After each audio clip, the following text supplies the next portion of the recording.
विश्वामित्र अभी तो स्वयं भी ब्राह्मणत्व को प्राप्त न कर पाए थे, तो भी क्या उन्होंने त्रिशंकु के लिए यज्ञ कराने की इच्छा प्रकट की। जानते हैं आगे क्या हुआ इस अध्याय में। श्री वाल्मीकि निर्मित आश्रामण आदि काव्य के बालकांड में 59वां सर्ग। आप सभी से अनुरोध है कि यदि आप इन वीडियोस को लाइक, शेयर या सब्सक्राइब नहीं भी कर सकते तो इन्हें पूरा अवश्य सुने। शतानंद जी कहते हैं, श्री राम साक्षात चांडाल के स्वरूप को प्राप्त हुए राजा त्रिशंकु के पूर्वोक्त वचन को सुनकर कुशिक नंदन विश्वामित्र जी ने दया से द्रवित होकर उनसे मधुर वाणी में कहा, वत्स, इक्ष्वाकु कुल नंदन, तुम्हारा स्वागत है। मैं जानता हूं तुम बड़े धर्मात्मा हो। नृप्रवर, डरो मत, मैं तुम्हें शरण दूंगा। राजन, तुम्हारे यज्ञ में सहायता करने वाले समस्त पुण्यकर्मा महर्षियों को मैं आमंत्रित करता हूं। फिर तुम आनंद पूर्वक यज्ञ करना। गुरु के शाप से तुम्हें जो यह नवीन रूप प्राप्त हुआ है, इसके साथ ही तुम सदैह स्वर्गलोक को जाओगे। नरेश्वर, तुम जो शरणागत वत्सल विश्वामित्र की शरण में आ गए, इससे मैं यह समझता हूं कि स्वर्गलोक तुम्हारे हाथ में आ गया है। ऐसा कहकर महातेजस्वी विश्वामित्र ने अपने परम धर्मपरायण महाज्ञानी पुत्रों को यज्ञ की सामग्री जुटाने की आज्ञा दी। तत्पश्चात समस्त शिष्यों को बुलाकर उनसे यह बात कही, तुम लोग मेरी आज्ञा से अनेक विषयों की ज्ञाता समस्त ऋषि मुनियों को, जिनमें वशिष्ठ के पुत्र भी सम्मिलित हैं, उनके शिष्यों, सुहृदों तथा ऋत्विजों सहित बुला लाओ। जिसे मेरा संदेश देकर बुलाया गया हो वह अथवा दूसरा कोई यदि इस यज्ञ के विषय में कोई अवहेलनापूर्ण बात कहे तो तुम लोग वह सब पूरा पूरा मुझसे आकर कहना। उनकी आज्ञा मानकर सभी शिष्य चारों दिशाओं में चले गए।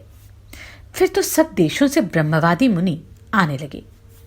विश्वामित्र के वे शिष्य उन प्रज्वलित तेज वाले महर्षि के पास सबसे पहले लौट आए और समस्त ब्रह्मवादियों ने जो बातें कही थी उन्हें सब विश्वामित्र से कह सुनाया। वे बोले, गुरुदेव, आपका आदेश या संदेश सुनकर प्राय संपूर्ण देशों में रहने वाले सभी ब्राह्मण आ रहे हैं। केवल महोदय नामक ऋषि और वशिष्ठ पुत्रों को छोड़कर सभी ऋषि यहां आने के लिए प्रस्थान कर चुके हैं। मुनिश्रेष्ठ, वशिष्ठ के जो 100 पुत्र हैं उन सब ने क्रोध भरी वाणी में जो कुछ कहा है वह सब आप सुनिए। वे कहते हैं, जो विशेषतः चांडाल है, जिसका यज्ञ कराने वाला आचार्य क्षत्रिय है, उसके यज्ञ में देवऋषि अथवा महात्मा ब्राह्मण हविष्य का भोजन कैसे कर सकते हैं? अथवा चांडाल का अन्न खाकर विश्वामित्र से पालित हुए ब्राह्मण स्वर्ग में कैसे जा सकेंगे? मुनिप्रवर, महोदय के साथ वशिष्ठ के सभी पुत्रों ने क्रोध से लाल आंखें करके ये उपर्युक्त निष्ठुरतापूर्ण बातें कही थी।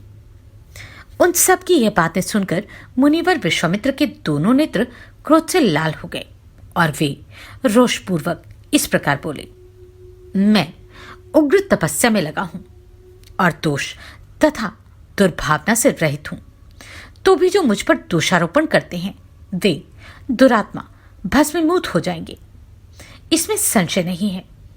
आज कालपाश से बंध कर वे यमलोक में पहुंचा दिए गए।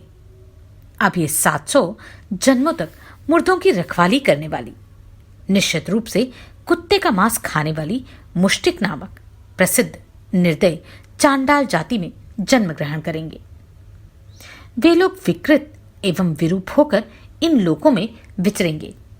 साथ ही दुर्बुद्धि महोदय भी, जिसने मुझ दोषहीन को भी दूषित किया, मेरे क्रोध से दीर्घकाल तक उन लोगों में निंदित रहेंगे। दूसरे प्राणियों की हिंसा में तत्पर और दयाशून्य निषाद योनि को प्राप्त करके दुर्गति भोगेगा। ऋषियों के बीच में ऐसा कहकर महातपस्वी, महातेजस्वी एवं महामुनि विश्वामित्र चुप हो गए। इस प्रकार श्री वाल्मीकि निर्मित आशारामायण आदि काव्य के बालकांड में 59वां सर्ग पूरा हुआ। आप सभी को कोटि कोटि साधुवाद। आपने इन वीडियोस को इतना प्रेम दिया। नमस्कार, मैं आभा शर्मा जावास। यदि आपको मेरा ये प्रयत्न सराहनीय लगा हो तो मुझे सब्सक्राइब करके प्रोत्साहित करें।